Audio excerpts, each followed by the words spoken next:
Make sure subscribe my channel for daily updates. 3 and Part 4. Now look at Part 1. Part 1. You will hear a conversation between Annetta and Charlotte, first-year university students, and Bill, who works for the Student Union Employment Service. First, you have some time to look at questions 1 to 5.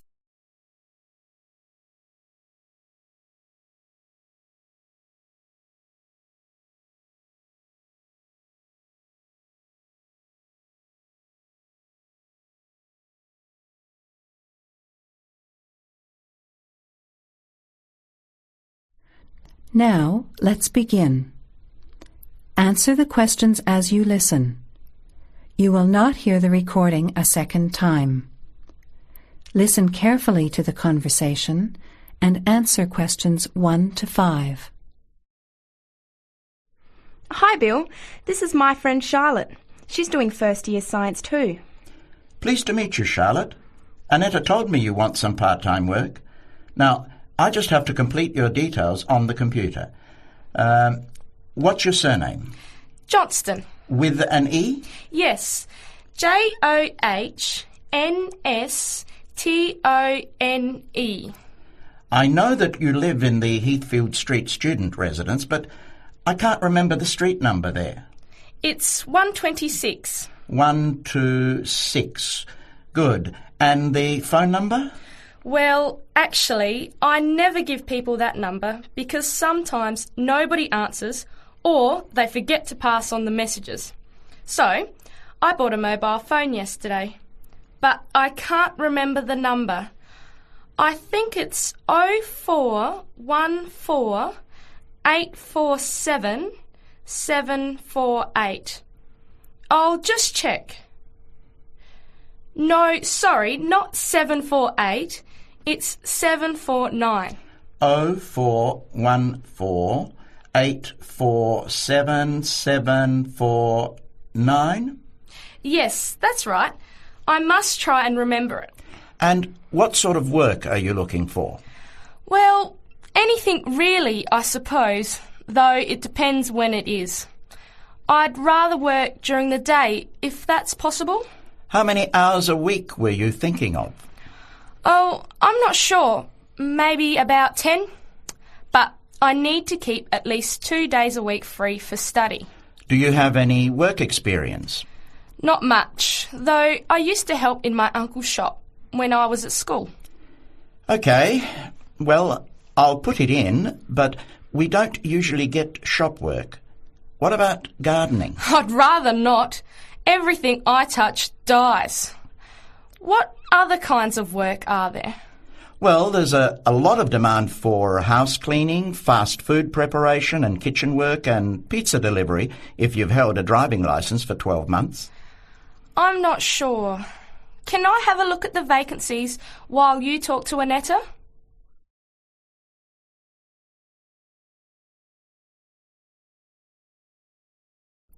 As you listen to the rest of the conversation, answer questions 6 to 11.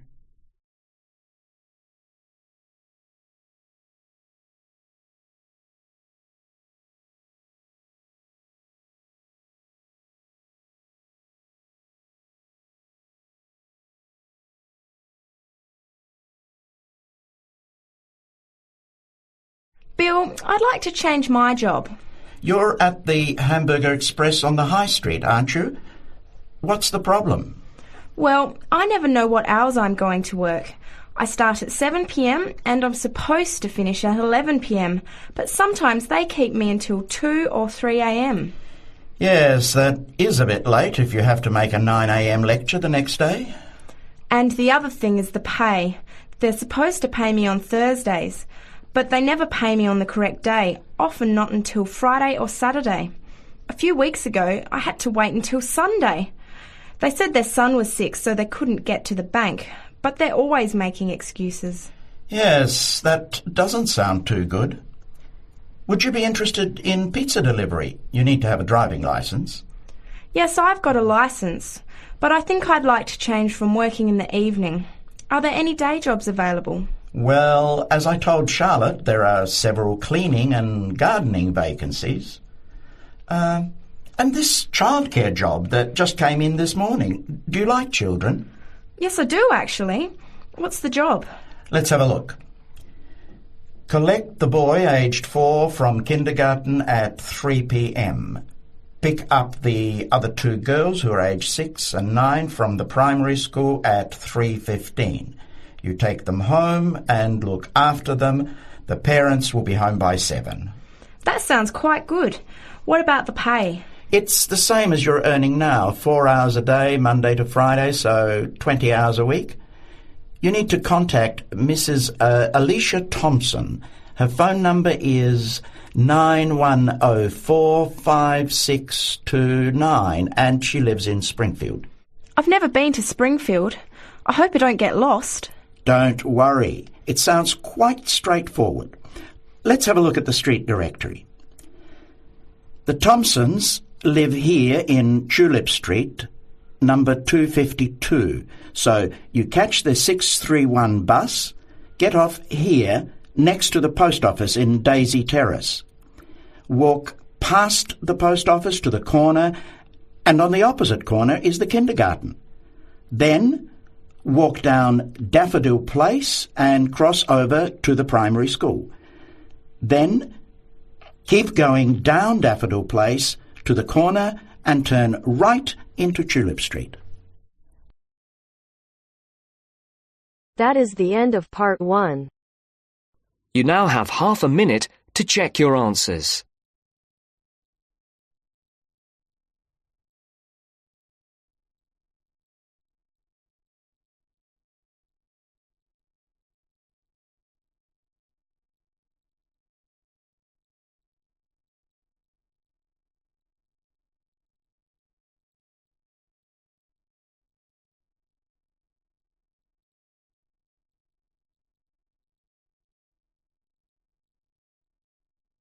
Now turns to part 2.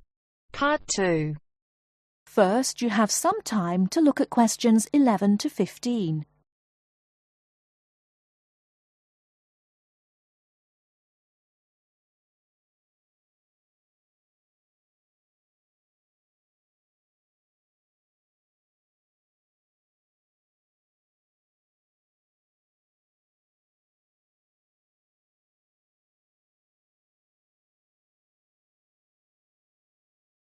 Now, listen carefully and answer questions 11 to 15. So, Enrique, have you started your research project on cities yet? I've done a bit of reading around the topic and made a few notes. But, if I'm honest about it, I really haven't done as much as I'd have liked to because I'm finding it a bit difficult. You don't know how relieved I am to hear you say that. I feel the same way. I think the key is to be able to make valid research questions. You're probably right about that. Didn't we have some lectures on how to write research questions? I think it was towards the beginning of the term. Yes, we did. I've got my notes somewhere in this file. I tell you what, why don't we look at the notes together and then try and come up with some research questions? At least that would be a good starting point. Give us some sense of where we're going with this. Brilliant idea. Let's get started. Okay. From what I remember, a good research question is all about knowing from the outset what it is you're trying to find out. Yes. And now that I'm looking at my notes again, I see I've written here that it's to do with understanding and evaluation. So, understanding a particular issue and evaluating any problems around it. And of course, a very important part is not overlooking any research that has already been done. Past research is just as important as what is being done now. It's a bit, I suppose, like looking at the research that's already been done and seeing if it agrees or disagrees with your own ideas. Sure, I hear what you're saying. But to do that properly, you have to have a clear idea in your head what your own research question is. And by that I mean specific areas you want to focus on. Let's face it, there's so much information out there, and we can't possibly include it all in 2,000 words. Don't remind me. The thought of writing 2,000 words at the moment seems like a huge mountain to climb. I know, but let's try to make a start. I think we're meant to be identifying what makes a successful city, and also try to explain why there has been such a steady population movement of people from rural to urban areas. But I'm a bit confused because I don't think this is meant to be the main focus of our research. Perhaps that's why the lecturer said we need to write questions, and that must be our starting point. Okay, well, what we're investigating is more than simply what elements make a city successful, but we're also trying to offer possible explanations. So, we have 2 questions. Why do people want to move to cities? And why do people choose to live in them?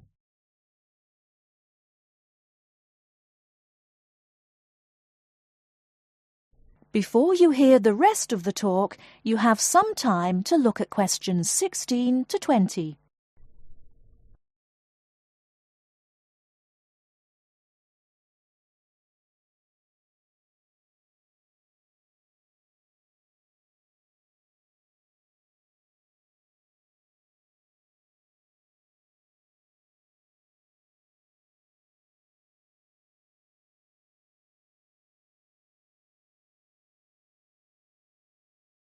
Now listen and answer questions 16 to 20.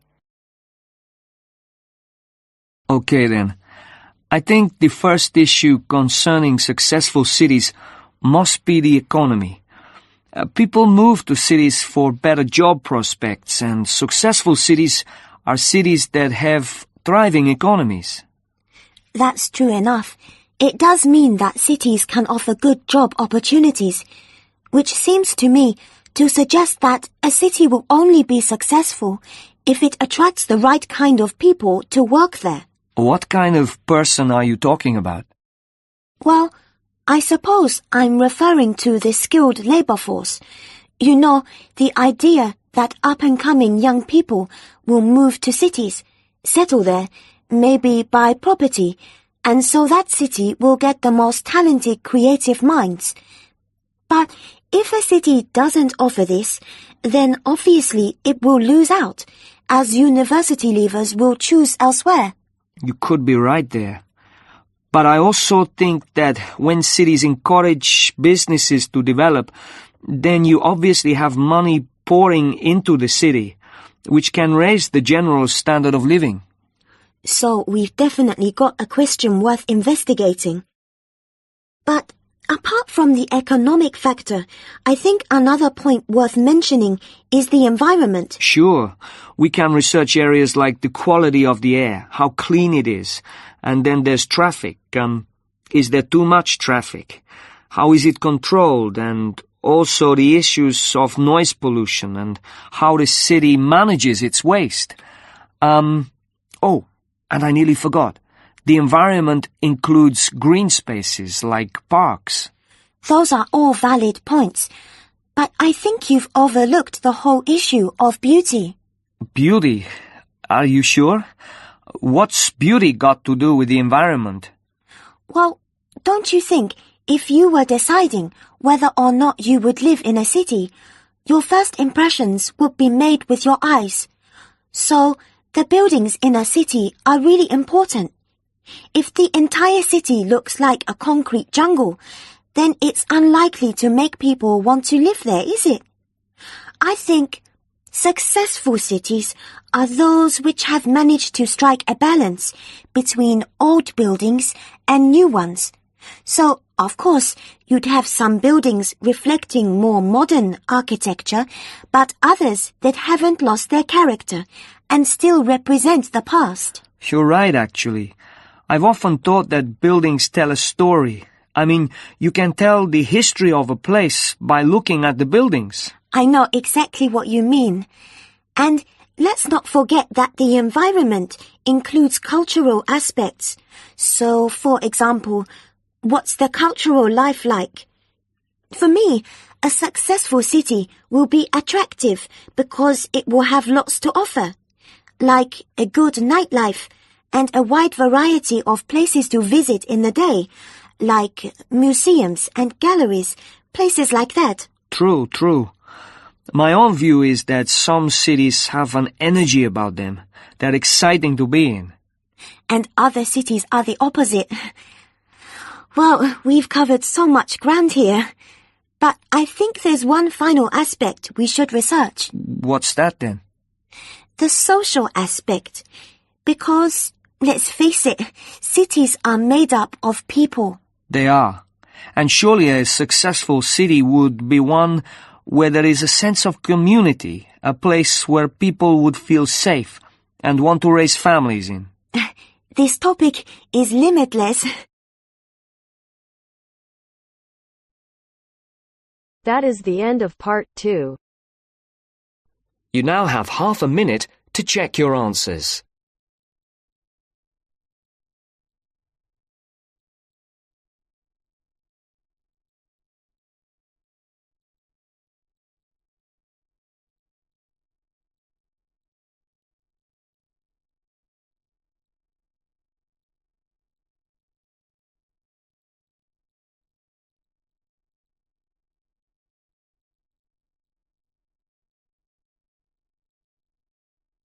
Now turns to part 3.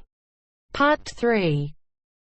As part of our lecture series on everyday health issues, today's talk is on tiredness.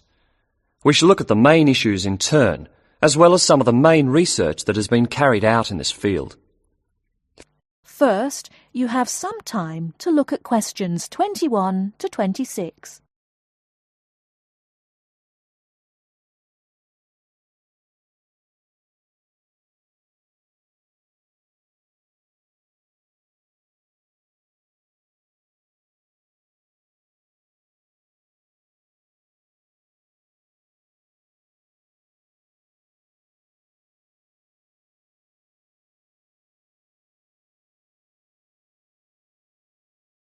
Now listen carefully and answer questions 21 to 26. Good morning. As part of our lecture series on everyday health issues, today's talk is on tiredness. We shall look at the main issues in turn, as well as some of the main research that has been carried out in this field. Firstly, it is clear that tiredness is on the rise. No official data exists on the rate of people reporting to doctors with recurring tiredness, but it's a very common complaint. Research suggests that people are not relaxing properly and often work when they do not have enough energy. Furthermore, products to boost energy are also on the rise. Sales of so-called energy drinks loaded with caffeine and sugar have grown by 23% over the last year. And this is not the only instance of an increase in products claiming to boost energy. Guarana, a herbal stimulant, can now be found in everything from chocolate bars to tea bags. Now let's examine what it is that's making people so tired. Dr. Liebhold, a Sydney GP, has done extensive research into this, and he believes that financial pressures, not taking holidays, and not having time off when you become ill due to fear of losing your job are all common causes. Some of the other suggested causes are low oxygen levels in offices, poor diet, or illness. The problem is that tiredness is a symptom of just about every kind of illness, which makes tracking down the cause all the more difficult. The next question to ask is, are people getting enough sleep? Dr. Mansfield from Melbourne's Epworth Sleep Centre, who specialises in sleep disorders, says insomnia often arises when people are going through a stressful period. Mansfield often needs to re-educate people in how to get off to sleep. He recommends keeping your body clock regular by going to bed and rising at similar times every day, and not drinking too much caffeine. And there is some truth in the old story about having a glass of hot milk before bed. Milk contains the amino acid tryptophan, which has been shown to help induce sleepiness. Turning to the question of why we need sleep, researchers are still trying to answer this fundamental question. Sleep deprivation experiments have shown that after 14 days without sleep, rats will lie down and die. And after only 3 days sleep loss, humans get confused, forgetful, and start having hallucinations. So whatever sleep does, it is important.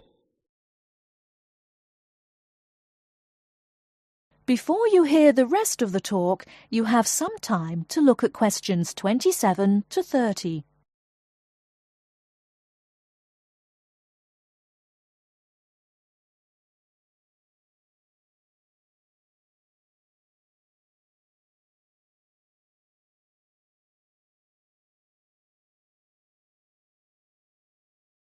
Now listen and answer questions 27 to 30.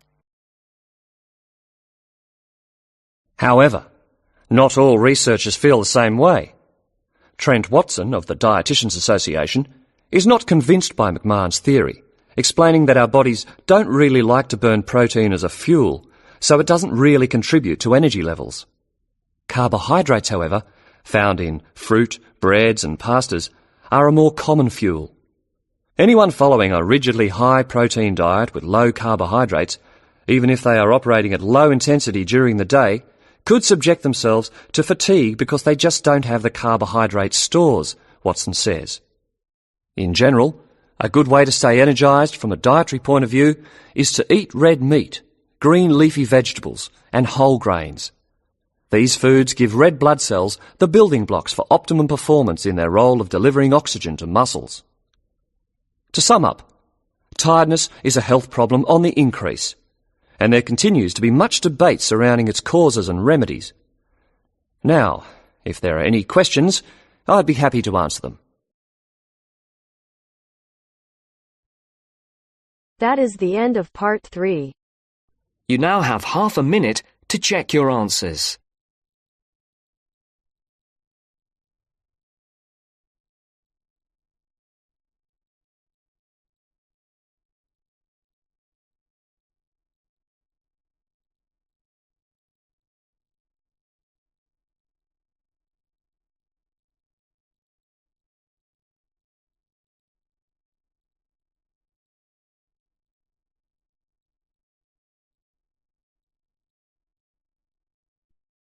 Now turns to part 4. Part 4. In this section, you'll hear a lecture on coral reef. First, you have some time to read questions 31 to 40.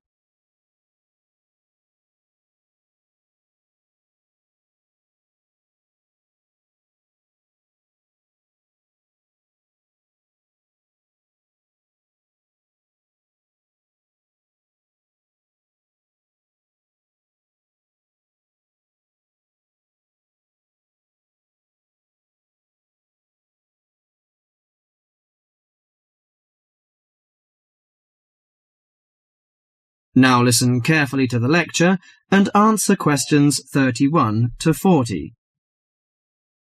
Do you fancy diving in the wonderful world of coral reefs, green sponges, colourful fish and red crabs? It is a rich garden beneath the waves. But how much do you know about the corals? Are they animals or plants? What are the threats to coral reefs? Today, Mr. Tim Harford, Executive Director of the Coral Reef Alliance, is going to introduce the facts about coral reefs. Good afternoon, everyone. Coral reefs are one of nature's most magnificent creations. It is filled with thousands of unique and valuable plants and animals. Over 1/4 of all marine species depend on healthy coral reefs. Humans also depend on coral reefs. These marine ecosystems are the primary source of food and income for millions of people, a vast repository of valuable chemical compounds and medicines, and a natural wave barrier that protect beaches and coastlines from waves and storms. Coral is actually the exoskeletons of coral polyps. Made from limestone, these skeletons build up over time, forming the reef. New corals are born each April. At a certain hour, on a certain night, mature corals suddenly release clouds of eggs and sperm into the sea. After the fertilized eggs take root on the seafloor, they can grow up to 15 centimeters per year. Coral reefs are present in the waters of over 100 countries. These are warm, 18 to 29 degrees centigrade, shallow, sunny regions primarily between the tropics of Cancer and Capricorn. Only clear, warm salt water can support a coral reef. And because sunlight is crucial to the reef's survival, the water must also be shallow. The algae that grow on coral provide much of the coral's food. In deeper water, algae cannot get the sunlight they need to grow. Most coral reefs are in the tropics because natural conditions there are perfect. In their modern form, coral reefs have thrived on Earth for over 50 million years. In recent years, however, more than 11% of the world's reefs have been lost, with another 16% severely damaged during the El Niño event in 1998. Up to 32% of coral reefs may be destroyed by human activities in the next 30 years if we do not take action now. Corals and coral reefs are extremely sensitive. Slight changes in the reef environment may have detrimental effects on the health of entire coral colonies. These changes may be due to a variety of factors. One of the greatest threats to coral reefs is human expansion or development. As human population increases, so does the harvest of resources from the sea. Due to overfishing, reef fish populations have been greatly decreased in some areas of the world.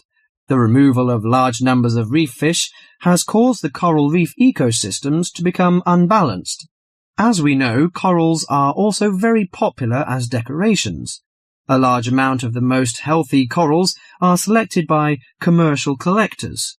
They sell the corals to souvenir shops, where a large number of tourists wait to purchase them as decorations or souvenirs. Coral reefs also receive much damage from both commercial and private vessels. The leakage of fuels into the water and the occurrence of spills by large tankers are extremely damaging to local corals. Although much of the coral reef's degradation is directly blamed on human impact, there are several natural disturbances which cause significant damage to coral reefs. The most recognized of these events are hurricanes or typhoons, which bring powerful waves to the tropics. These storm waves cause large corals to break apart and scatter fragments about the reefs. Home to a diverse community of creatures, coral reefs are underwater treasure chests of color and activity. Predators and prey swim and crawl among the coral in nature's never-ending dance of life and death. This lively, fascinating world beneath the waves is just waiting to be explored. That is the end of part 4. You now have half a minute to check your answers.